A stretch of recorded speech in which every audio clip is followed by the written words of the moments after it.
Nós vamos abrir a palavra de Deus no livro de Malaquias, capítulo 2. Malaquias, capítulo 2, vamos ler dos versos 1 a 9. Malaquias 2, de 1 a 9. Agora, ó sacerdotes, para vós outros é este mandamento. Se o não ouvirdes, e se não propuserdes no vosso coração dar honra ao meu nome, diz o Senhor dos Exércitos, enviarei sobre vós a maldição, e amaldiçoarei as vossas bênçãos. Já as tenho amaldiçoado, porque vós não propondes isso no coração. Eis que vos reprovarei a descendência, atirarei excremento ao vosso rosto, excremento dos vossos sacrifícios, e para junto deste sereis levados. Então sabereis que eu vos enviei este mandamento, para que a minha aliança continue com Levi, diz o Senhor dos Exércitos. Minha aliança com ele foi de vida e de paz.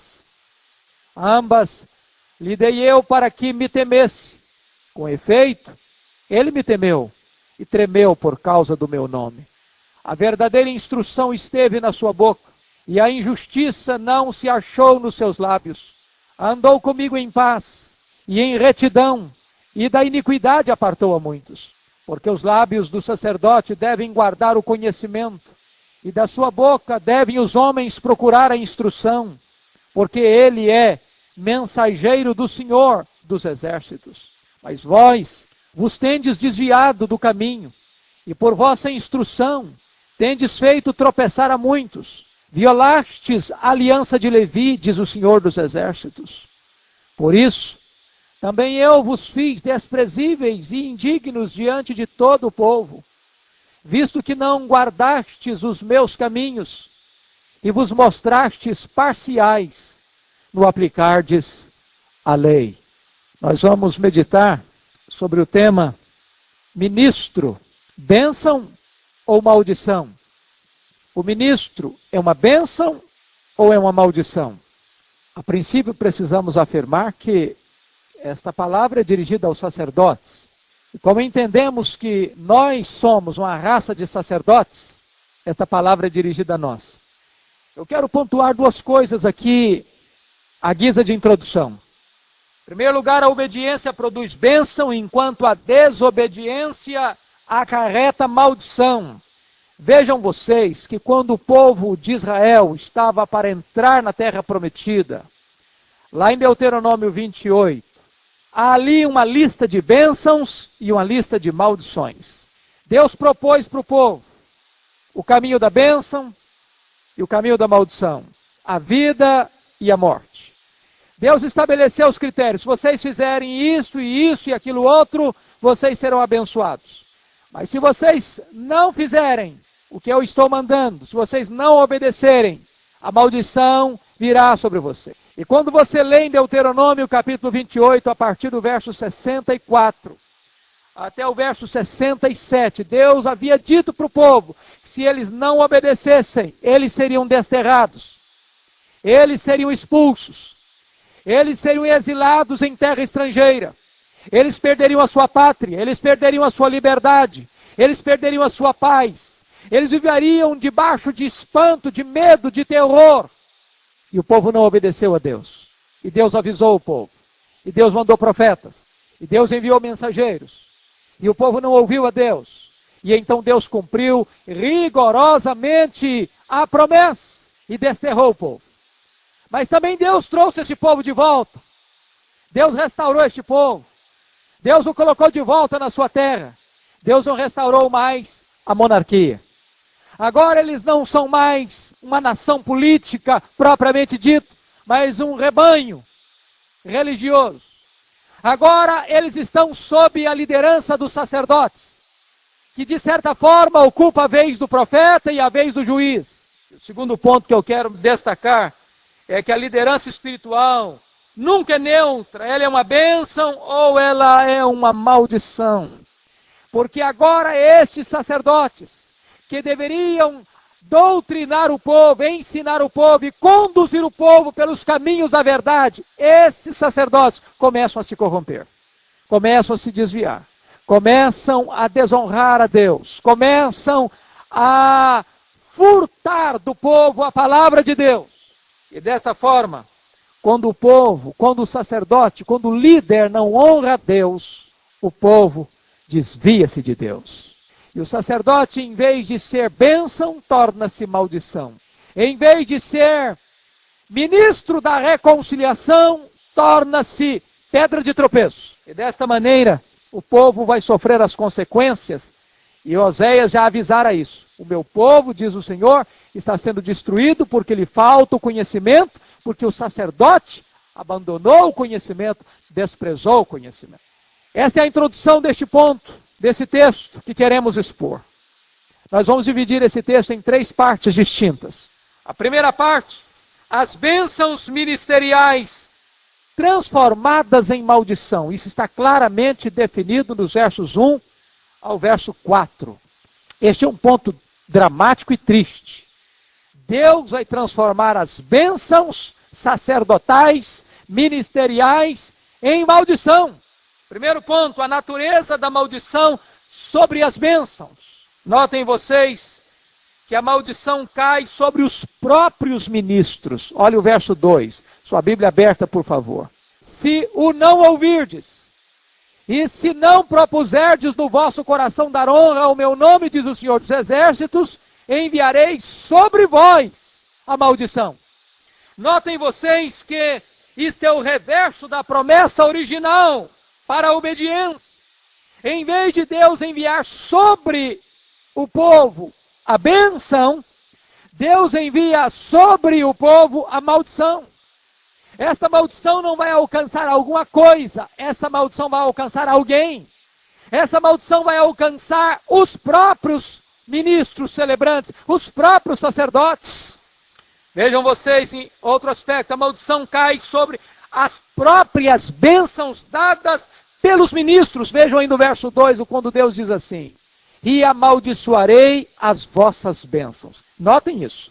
Deus não está dizendo que vai trocar a bênção pela maldição. O que Deus está dizendo é que Deus vai amaldiçoar as próprias bênçãos. Um dos aspectos do ministério sacerdotal era estender as mãos e abençoar o povo. O Senhor vos abençoe e vos guarde. O Senhor levante sobre vós o seu rosto e tenha misericórdia de vós. O Senhor levante sobre vós a sua face e vos dê a paz. Esta era a bênção sacerdotal, conforme Números 6, versos 24 a 26. Mas Deus está dizendo o seguinte, que quando aqueles sacerdotes descomprometidos com Ele levantassem as mãos para abençoar, Deus iria transformar essa bênção em maldição. De tal maneira que estar debaixo da autoridade desses sacerdotes, desses ministros, não era uma segurança para o povo, era uma ameaça para o povo. Deus estava convertendo a própria bênção em maldição. Deus estava amaldiçoando a própria bênção que eles estavam dando. Vamos olhar ainda a razão da maldição sobre as bênçãos. Por que é que Deus está trazendo maldição? Você vai encontrar, em primeiro lugar, Deus está amaldiçoando as bênçãos porque os ministros, porque os sacerdotes negligenciaram a palavra de Deus. Notem vocês o verso 2 ainda. Se o não ouvirdes e se não propuserdes no vosso coração dar honra ao meu nome, diz o Senhor dos Exércitos. Vejam vocês que esse oráculo, este parágrafo, esta perícope, esta mensagem foi endereçada especialmente para a liderança, para os sacerdotes. Está aí no verso 1. Para vós outros, ó sacerdotes, é este mandamento. Essa palavra mandamento aqui é extremamente importante. A palavra hebraica não é mandamento no sentido de lei de Deus, de Torá. Essa palavra mandamento aqui é uma sentença. Essa palavra mandamento aqui indica uma sentença final irrecorrível. Irrecorrível. E se você perceber, o próprio Deus coloca no final do verso 2, já as tenho amaldiçoado, porque não propondes isso no coração. Deus está dizendo, eu já dei a sentença, ela já está lavrada, ela não vai ser suspensa, ela não vai ser anulada, essa sentença vai alcançar vocês. E por quê?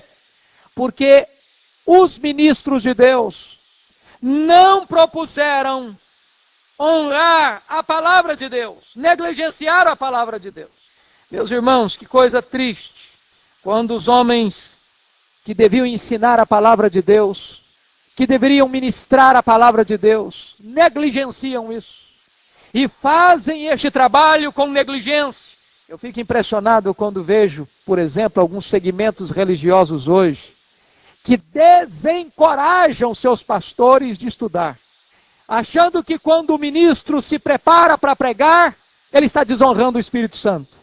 Então recomendo o seguinte: você tem que abrir a Bíblia, e onde cair, fale, e depois ainda tem uma desculpa: é o Senhor que mandou falar. Isso é estar debaixo de uma maldição, porque na verdade a palavra de Deus está manifestando a necessidade do sacerdote, do ministro, ouvir a palavra de Deus, atender a palavra de Deus, estudar a palavra de Deus, meditar na palavra de Deus. É dos lábios do sacerdote que o conhecimento deve ser buscado, porque eles negligenciaram estudar a palavra de Deus. Eles começaram a ensinar essa palavra de Deus de maneira equivocada e de maneira parcial. Meus irmãos, eu estou absolutamente convencido que quando o ministro não se esmera no estudo, no exame e na pregação fiel das Escrituras, ele se torna uma maldição para o povo e não uma bênção. O apóstolo Paulo, escrevendo a Timóteo, falando sobre o presbiterato, diz assim: devem ser considerados dignos de redobrados honorários aqueles que se afadigam na palavra. Prestem atenção que Paulo entende que pregar a palavra é trabalho, e trabalho árduo. Exige esmero, exige tempo, exige empenho, exige esforço, exige dedicação. É preciso estudar a palavra, dedicar-se à palavra, conhecer a palavra, comprometer-se com a palavra. A segunda razão por que Deus estava amaldiçoando é porque os ministros não apenas estavam negligenciando o ensino da palavra, mas os ministros estavam desprezando o próprio nome de Deus. Olha ainda, por favor, o verso 2. Se o não ouvirdes, e se não propuserdes no vosso coração dar honra ao meu nome, diz o Senhor dos Exércitos. A palavra honra aqui é uma palavra-chave para o texto. Essa palavra honra significa dar peso, mostrar atenção, considerar como importante. Sabe o que estava acontecendo? Os sacerdotes não estavam dando honra ao nome de Deus. Lemos no capítulo 1 que eles chamavam Deus de Pai, mas não honravam Deus como Pai. Eles chamavam Deus de Senhor, mas não honravam Deus como Senhor. E por que nós podemos saber que eles não estavam honrando o nome de Deus? Porque estavam negligenciando o ensino da palavra de Deus. De que maneira? A lei exigia que se trouxesse para o sacrifício um animal perfeito, sem defeito. Eles estavam trazendo para a casa de Deus, oferecendo para Deus os animais cegos, os animais aleijados, os animais doentes, os animais dilacerados, o resto, a sobra. O que Deus está dizendo é o seguinte: a oferta que vocês estão me trazendo revela que vocês não me honram, que vocês não me respeitam, que vocês não me levam a sério, que vocês não levam a sério a minha palavra. Quem não vive, irmãos, para a glória de Deus, vive de maneira vazia, vive de uma forma vã.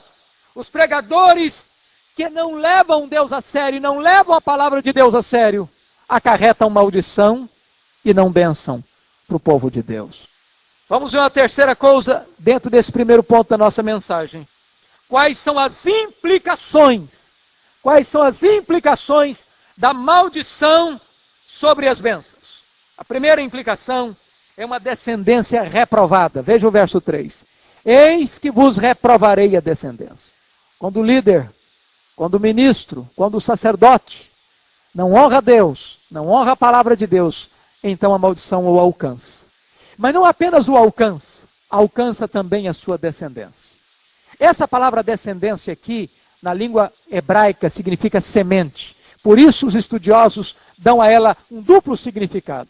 Pode significar, em primeiro lugar, semente no sentido da colheita. Vejam vocês que o sacerdote vivia dos dízimos e das ofertas. Se o campo não produzisse, se as lavouras não produzissem, se a semente não germinasse, não brotasse, não florescesse, não frutificasse, eles não teriam o seu sustento. A primeira coisa que Deus está dizendo é o seguinte: se vocês não me honrarem, se vocês não honrarem a minha palavra, eu vou cortar o sustento de vocês. Eu vou cortar a fonte de sustento de vocês. Não terá fruto na terra.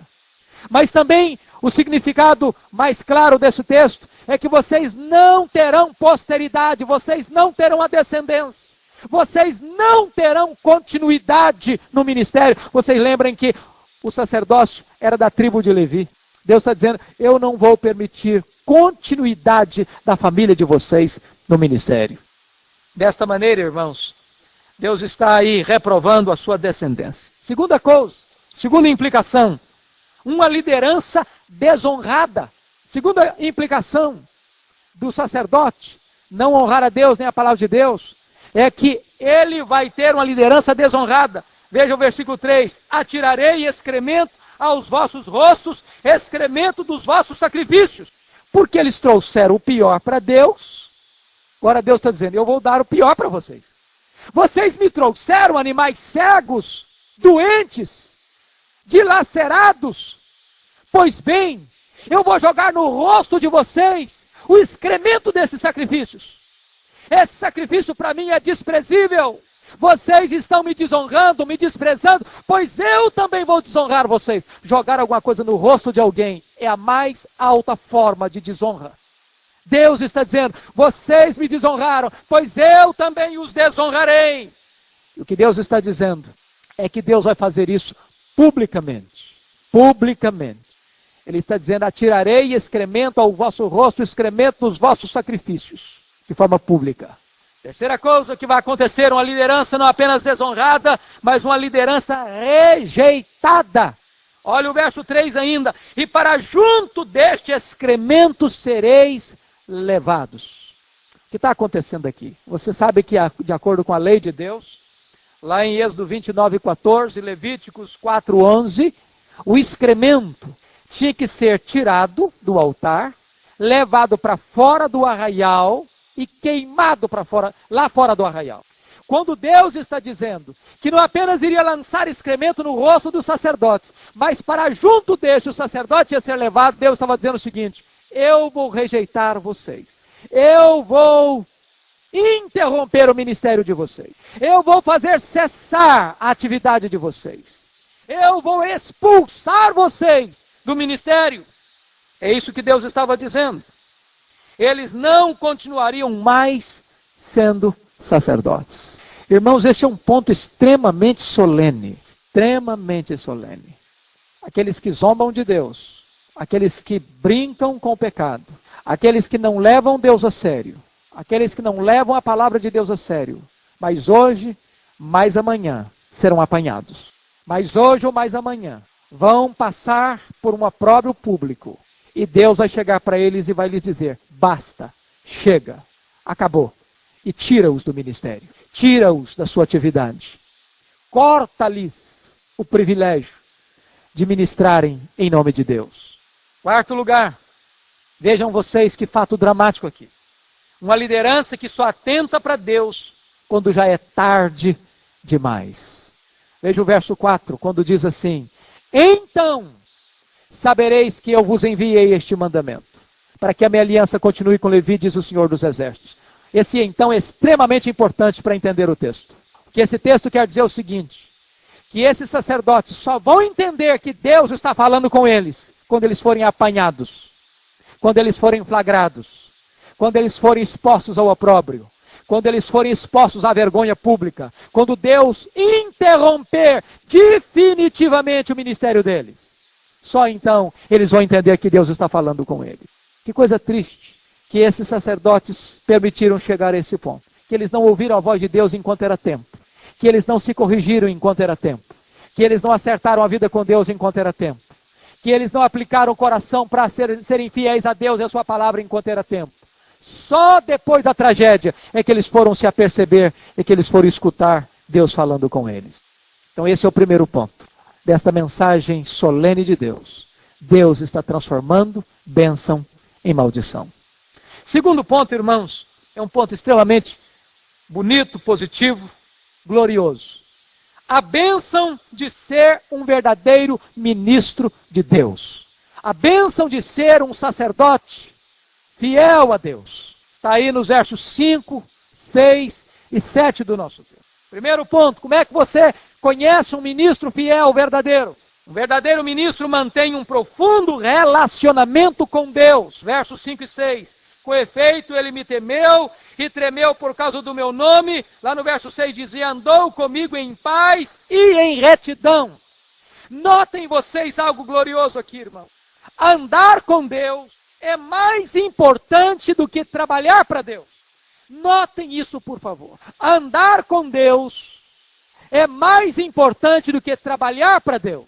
Deus é mais importante do que a obra de Deus. A maior prioridade da sua vida não é fazer a obra de Deus. A maior prioridade da sua vida é conhecer o Deus da obra, ser fiel ao Deus da obra, andar com o Deus da obra. Se você ler nos evangelhos, Jesus Cristo, quando chamou os 12, diz a Bíblia que chamou os 12 e os designou para estarem com ele. Só depois os enviou a pregar. Primeiro, comunhão com Deus. Depois, trabalho para Deus. Deus está mais interessado em quem nós somos do que no que nós fazemos. Vida para Deus precede ao trabalho para Deus. Esse é um ponto vital, queridos. Isso não é algo periférico, não. Isso é a alma do ministério. Deus não quer ativismo. Deus quer consagração. Deus quer vida no altar. Deus quer intimidade com Ele. Segundo ponto, irmãos, como é que você descobre, conhece um ministro verdadeiro? Segundo aspecto, um ministro verdadeiro é incorruptível na doutrina. Veja o verso 6. A verdadeira instrução esteve em sua boca. Irmãos queridos, os reformadores, sobretudo o reformador João Calvino, dizia o seguinte, que a primeira marca de uma igreja verdadeira é a fiel pregação da palavra de Deus.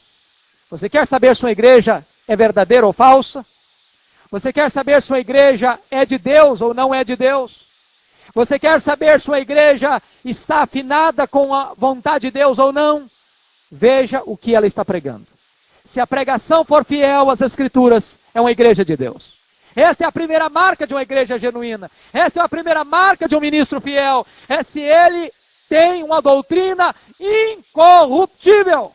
Quando o ministro torce a palavra de Deus, quando ele sonega a palavra de Deus, quando ele diz para o povo que Deus não está dizendo, ele não é um ministro de Deus. Ele é um falso profeta.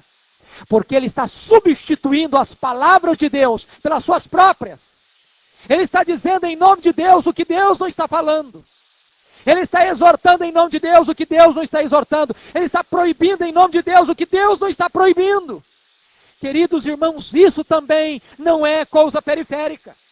Não é. Nós estamos hoje percebendo que há uma grande confusão no meio evangélico brasileiro. Hoje, graça no meio evangélico brasileiro, uma heterodoxia perigosa, ou seja, não se está mais levando a sério as Escrituras. Se nega, se furta a verdadeira palavra de Deus para o povo. Prega-se mensagem de homens, palavras de homens, e não a palavra de Deus, porque uma coisa bem diferente, irmãos, é pregar sobre a Bíblia e pregar a Bíblia. Uma coisa é o pregador abrir a Bíblia no púlpito e abandonar a Bíblia e falar as suas próprias ideias. Outra coisa é o pregador abrir a Bíblia e expor a Bíblia. O que é importante não é a palavra do pregador, é a palavra de Deus. Deus não tem nenhum compromisso com a palavra do pregador. Deus tem compromisso com a sua palavra.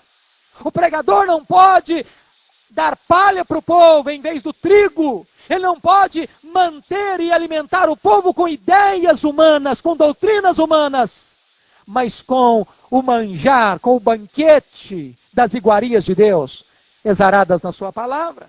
Estamos assistindo hoje, uns bandeando para o liberalismo, outros bandeando para o sincretismo, outros bandeando para o pragmatismo, e poucos ensinando com fidelidade, com zelo, a palavra de Deus.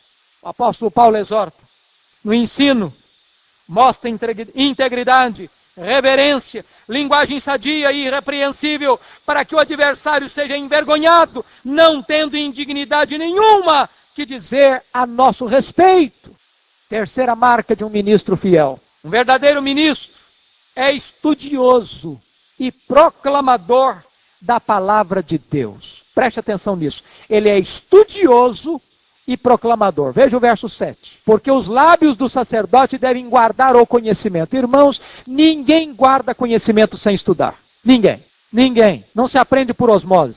Ou se estuda, ou não se conhece. Então a primeira coisa desse sacerdote é que ele é estudioso. Amados irmãos, se alguém é preguiçoso e se diz chamado para o ministério, deve ter confundido a vocação. Deve ter confundido a vocação. Porque não é possível associar preguiça com exercício da obra de Deus. Eu às vezes fico perplexo quando examino alguns relatórios em final de ano. Quando vejo algumas pessoas ministros que durante um ano inteiro registra lá que leu 10 livros. Eu fico chocado, por que não dizer escandalizado? Eu não posso entender isso. Porque eu não posso entender como alguém possa dar se ele não recebe. Eu não posso entender como alguém pode ensinar se ele não aprende. Eu não posso entender como alguém que está lidando com a coisa mais sublime do universo, a pregação da palavra de Deus, e não busca o conhecimento da palavra de Deus. Nós estamos assistindo, irmãos, de certa forma, a banalização da vocação ministerial. E esta é uma questão que Malaquias alerta de uma maneira tão solene, tão profunda para os nossos dias. Mas não apenas o verso 7 diz que o ministro, que o sacerdote, tem nos seus lábios o conhecimento. Mas preste atenção a outra coisa. Ele não apenas tem conhecimento. Essa é a primeira parte apenas. Essa é apenas a primeira parte. Veja a segunda parte. E da sua boca devem os homens procurar a instrução, porque ele é mensageiro do Senhor. Ou seja, este é também um proclamador da palavra, porque não basta o ministro ser apenas um reservatório de conhecimento. Tem muita gente que é um verdadeiro poço de cultura, mas é um poço tampado, não vaza. Ninguém se abastece dessa fonte. É preciso que aquele que tem o conhecimento use todos os meios, todas as formas, todas as possibilidades lícitas para proclamar essa palavra de Deus. E daí, as pessoas buscam o conhecimento e encontram esse conhecimento. Veja em quarto lugar, irmãos. Veja em quarto lugar, a marca de um ministro verdadeiro e fiel. Um verdadeiro ministro é um ganhador de almas. Veja o verso 6. Por favor, notem aí. E da iniquidade apartou a muito. Notem vocês que esta pessoa está comprometida em conhecer, em pregar, em ganhar pessoas para Deus, em tirar vidas da ignorância, das trevas, do erro, da heresia, do engano, das mãos do inimigo, do império das trevas, da potestade de Satanás para Deus. Com isso, queridos irmãos, nós precisamos entender uma coisa. Os ministros de Deus, e nós todos somos ministros de Deus, não podemos perder, queridos irmãos, a paixão pela evangelização. Uma igreja que não evangeliza não tem o direito de ser chamada uma igreja evangélica. Uma igreja que não é uma agência missionária. Uma agência missionária acaba sendo um campo missionário. Nós não podemos nos calar, nós não podemos nos omitir, irmãos. Essa palavra de Malaquias é para mim e para você. Você é um sacerdote de Deus. Você tem o conhecimento de Deus. Não guarde este conhecimento apenas para você. Fale do nome do Senhor. Anuncie a palavra de Deus. Abra a sua boca. Aproveite as oportunidades. Onde quer que você esteja, onde quer que Deus te leve, onde quer que alguém cruze o seu caminho, aproveite as oportunidades, fale deste nome, porque o Evangelho é o poder de Deus para a salvação de todo aquele que crê. Nós vamos ao último ponto da nossa mensagem. Nos versículos 8 e 9. O profeta Malaquias volta novamente a falar sobre os sacerdotes que não honravam a Deus. Então, o terceiro ponto é a maldição de ser um falso ministro. Vamos ver agora quais são as características de um falso ministro. Em primeiro lugar, um falso ministro não anda com Deus em fidelidade. Vejam vocês, verso 8 e 9. Mas vós vos tendes desviado do caminho. Ainda, violaste a aliança de Levi. E ainda, visto que não guardastes os meus caminhos. que está acontecendo aqui é o seguinte: o sacerdote não tem vida digna e não tem ensino fiel. Poderíamos dizer, ele não tem ensino fiel e ele não tem vida digna. Note você que as duas coisas estão sempre entrelaçadas: teologia e ética, doutrina e vida. Porque eles não têm doutrina certa, eles não têm vida certa. Porque eles não honram a palavra, eles não andam com Deus. Meus irmãos, esse é um ponto extremamente importante entender. A conduta daqueles líderes era incompatível com a vocação que eles haviam abraçado. Havia um abismo entre o que eles propunham fazer e aquilo que eles viviam. E eu fico olhando, queridos irmãos, como é atual e como é pertinente a mensagem de Malaquias. Porque não parece que é isso que a igreja está vivenciando hoje? Vocês não notam também uma decadência moral na liderança religiosa no nosso país? Não estamos nós notando um afrouxamento de padrões morais na vida da liderança espiritual? Não vaza continuamente escândalos e mais escândalos na vida de pastores e de líderes? E isso deveria, queridos irmãos, nos levar profundamente a uma reflexão e a botar a boca no pó. Porque, na verdade, aqueles sacerdotes começaram mudando a palavra de Deus. Aqueles sacerdotes começaram abrindo margem para fazer concessão aos absolutos de Deus. Daqui a pouco a vida deles se corrompeu. E agora eles não andam mais com Deus. Eles estão na casa de Deus, eles estão pregando, eles estão instruindo, eles estão falando, eles estão oferecendo sacrifícios, eles estão orando, mas nada disso está funcionando aos olhos de Deus. Ao contrário, em vez de bênção vem maldição, porque há um declínio espiritual. Não é isso que nós estamos assistindo hoje, irmãos? Um abandono da sã doutrina. Notem vocês, queridos irmãos, quantas pessoas que outrora eram fiéis, pregavam com fidelidade, pregavam com zelo, e hoje abandonaram a sã doutrina. Hoje pregam outras coisas. Estão hoje pregando um outro evangelho que não é evangelho. E esta é uma marca de um ministro falso. Ele não anda com Deus em fidelidade. Segunda marca, um falso ministro perverte o ensino da palavra de Deus. Veja você o verso 8. Violastes a aliança de Levi e por vossa instrução tendes feito tropeçar a muitos. O que está acontecendo aqui, irmãos?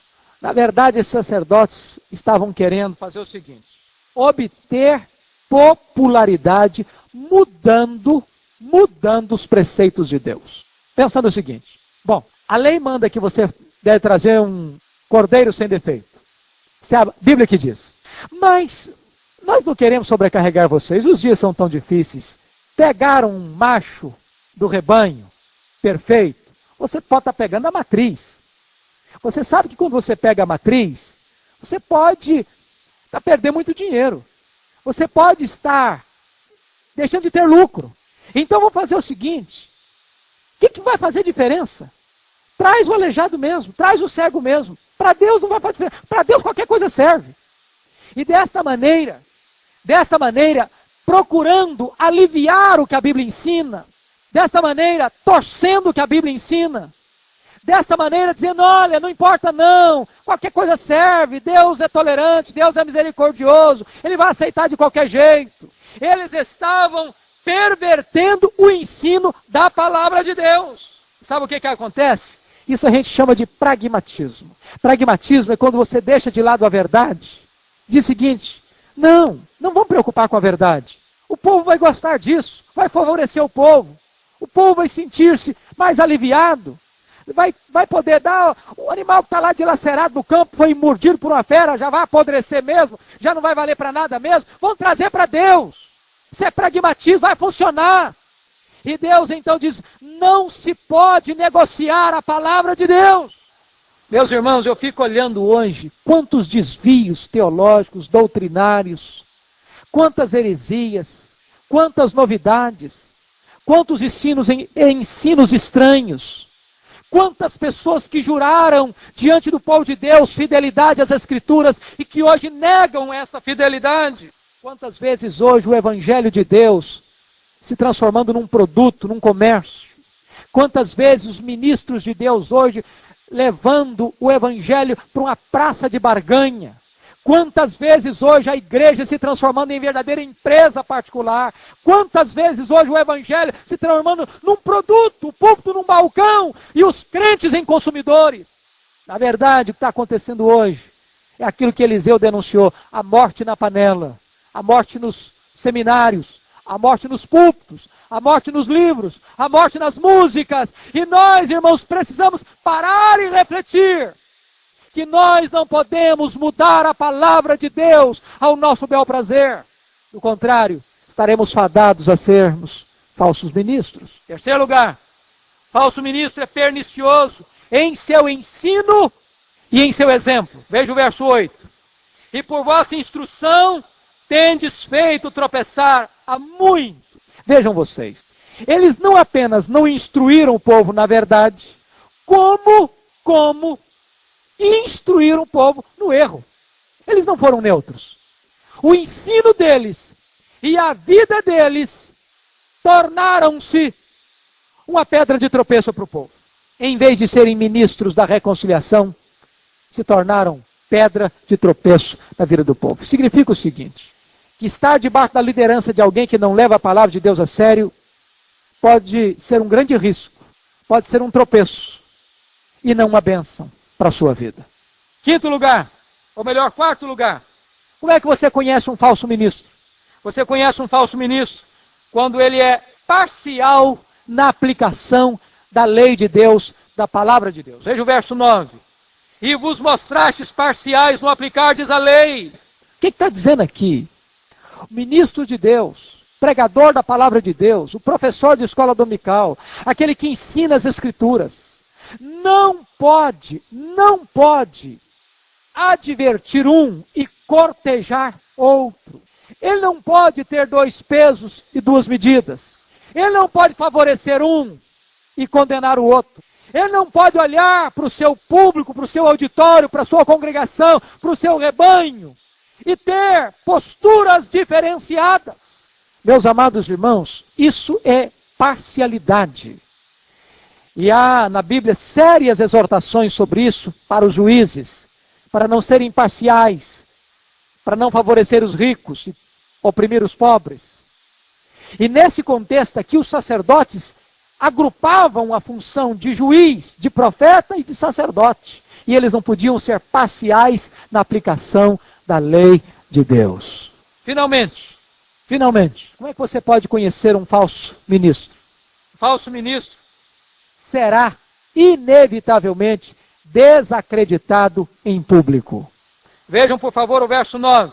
Por isso, também eu vos fiz desprezíveis e indignos diante de todo o povo. Na verdade, o que está acontecendo é o seguinte: quem não honra Deus, não é honrado por Deus. Mas hoje ou mais amanhã, a máscara cai. Mas hoje ou mais amanhã, a luz chega. Mas hoje ou mais amanhã, a situação se evidencia. E Deus diz que esta exposição ao opróbrio é em público. É diante de todo o povo. E eu quero terminar agora, concluindo, com dois aspectos. Primeiro, o perigo da liderança violar a aliança do Senhor. De que maneira que esses homens, sacerdotes, violaram a lei de Deus? Primeiro, através da desobediência à palavra de Deus. Segundo, através da corrupção do ensino da palavra de Deus. Terceiro, através da parcialidade em aplicar a palavra de Deus. Veja você o crescendo. Desobedece, ensina errado e aplica errado. Vejam vocês ainda. Dois erros que eles cometeram. Primeiro, deixam de andar com Deus. Segundo, lisonjeiam os homens. Notem isso. Sempre que um líder se afastar de Deus, ele vai começar a longigear os homens. Sempre que o ministro se afastar de Deus, ele vai adular os homens. Ele vai tentar agradar os homens. Vejam vocês outra coisa. O sacerdote não pode nem pecar sozinho e nem cair sozinho. Quando o líder peca, ele arrasta alguém consigo. quando ele cai, ele arrasta alguém consigo. Ele não é neutro. Ele é uma bênção ou ele é uma maldição. Mais ainda, quem se recusa a ser ensinado pelo preceito, vai ter que ser ensinado pelo juízo. Isso é um alerta de Deus para você e para mim. Segundo ponto, a oportunidade da liderança ser uma bênção nas mãos do Senhor. Você quer ser uma bênção? Você quer receber uma bênção? Então você deve dar a Deus obediência. Não tem bênção sem obediência. O caminho da bênção é o caminho da obediência. E o líder, e o sacerdote, e o ministro têm um grande privilégio.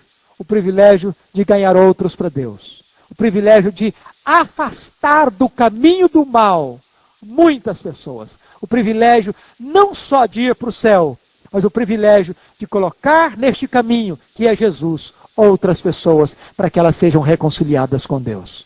Que Deus nos dê a alegria de sermos ministros da nova aliança, ministros da reconciliação, ministros fiéis ao Deus da aliança. Que Deus nos livre de sermos ministros infiéis. Que Deus tenha misericórdia de nós, para que as nossas bênçãos não sejam transformadas em maldição. Que Deus nos ajude a ouvir e a obedecer a sua palavra. Amém. Vamos ter um tempo de oração juntos? Eu quero convidar para você vir aqui à frente, por favor. Aqueles que desejarem, venham aqui à frente. Nós vamos buscar a Deus em oração. Deus querido, acabamos de estudar este texto tão sério, tão solene, tão grave da tua palavra. Ele é um raio-x, uma radiografia, não apenas do povo de Israel 400 anos antes de Cristo. Ele é um diagnóstico da igreja evangélica brasileira nestes dias. Por isso, Deus, o nosso clamor é por misericórdia pela tua igreja. Te pedimos discernimento para entendermos a tua palavra.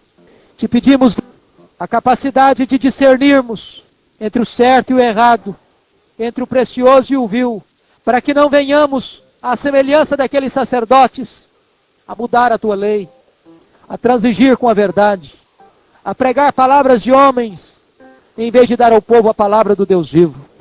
Tem misericórdia de nós, Senhor. Tem misericórdia da igreja evangélica desta nação.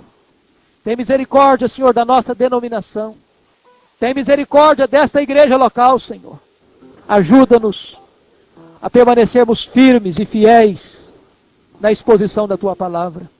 Que em vez de buscarmos sucesso aos olhos dos homens, o nosso anseio seja buscar sermos fiéis na tua presença. Nós cremos, Deus, que um é o que planta, outro é o que rega, mas tu és o Deus que dá o crescimento. Nós cremos que tu és o Deus vivo, o Deus que tem poder de transformar vidas, de regenerar corações endurecidos, o Deus que tem poder de quebrar algemas, libertar os cativos. E por isso, Deus, dá a cada um de nós aqui nesta noite a determinação e o desejo ardente de sermos mensageiros do Senhor, de anunciarmos esta palavra a tempo e a fora de tempo, de aproveitarmos as oportunidades, de sermos ministros da nova aliança, ministros da reconciliação. Deus Santo, em nome de Jesus, abençoa a tua igreja, para que essa igreja seja fiel ao Deus fiel. Abençoa o teu Senhor. Tu conheces a vida de cada um, as necessidades de cada um, as lutas de cada um. Tu conheces, Deus, aquilo que vai no mais profundo da alma, aquilo que incomoda, que aflige, que perturba. Deus, por amor de Jesus, olha do céu e atenda a necessidade do teu povo. Há pessoas enfermas em nosso meio, precisando, Senhor, de um toque teu de cura. Há pessoas em nosso meio, Deus, tão aflitas, por causa do problema financeiro. Deus amado, produz neste coração algo novo hoje. Se alguém aqui entre nós aflito nesta área, abra uma porta, Senhor. Dá criatividade, dá inteligência, dá sabedoria. Ó Deus, gera algo novo neste coração. Quem sabe, Deus, uma porta que nunca se pensou. Algo ó Deus, que nunca foi sonhando, que pode trazer tantas oportunidades, dá criatividade ao teu povo, em nome de Jesus. Ó Deus, há pessoas aflitas no relacionamento conjugal, lutas, tensões, crises. Ó Deus, em nome de Jesus, restaura os relacionamentos, restaura, Senhor, o diálogo, o carinho, o afeto, o respeito, o amor. Por amor de Jesus, traz um tempo novo para as famílias. Deus, nós te pedimos que tu aqueças os corações, trazendo um alento novo de vida, entusiasmo. Ó Deus, fome da tua palavra, vontade de estar na tua presença, de buscar a tua face em oração. Ó Deus, desperta a tua igreja para ter zelo pelo teu nome, para viver em novidade de vida, para viver, ó Deus, em santificação e honra ao nome que é sobre todo nome, o Senhor da glória. Obrigado, Senhor, por esta noite. Obrigado pela presença do teu povo em tua casa. Conduz-nos em segurança para os nossos lares. Nós oramos pela nossa nação, Senhor. Nestes dias em que algumas regiões do nosso país foram assolados por enchentes. Meu Deus, socorre aqueles aflitos. Tem misericórdia daqueles que estão sofrendo. Deus, proteja o teu povo em nome de Jesus. Ó Deus, obrigado por tua companhia, por tua fidelidade. Nós oramos com gratidão em nome de Jesus. Amém. Amém.